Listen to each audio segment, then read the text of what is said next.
অনেকের মধ্যেই এই প্রশ্নটা থাকে যে শীতকালে ঠান্ডা জল খেলে কি ওজন বেড়ে যাবে। এর উত্তর দেওয়ার আগে আপনাকে এটা অবশ্যই জানা দরকার যে আমাদের শরীরে ওজন বাড়া অথবা কমা, অর্থাৎ ফ্যাট পার্সেন্টেজ বাড়া অথবা কমা সম্পূর্ণ নির্ভর করে ক্যালোরি ম্যানেজমেন্টের উপরে।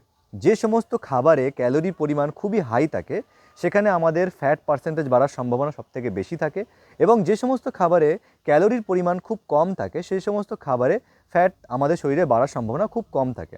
এবং মেন টপিকে আমি আসি যে জলে কিন্তু ক্যালোরি পরিমাণ জিরো, অর্থাৎ জলে কোনো রকম কোনো ক্যালোরি থাকে না।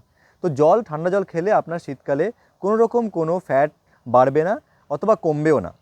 কিন্তু যদি শীতকালে আপনি ঠান্ডা জল খান তাহলে আপনার কিছু কিছু ধরনের সমস্যা হতে পারে।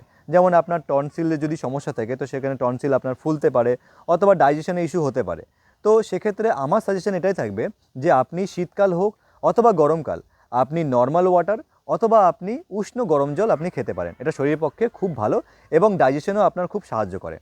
ভিডিওটা যদি ভালো লেগে থাকে তাহলে অবশ্যই এটা শেয়ার করবেন আর একটা লাইক দিয়ে আমার উৎসাহ আরও বাড়াবেন।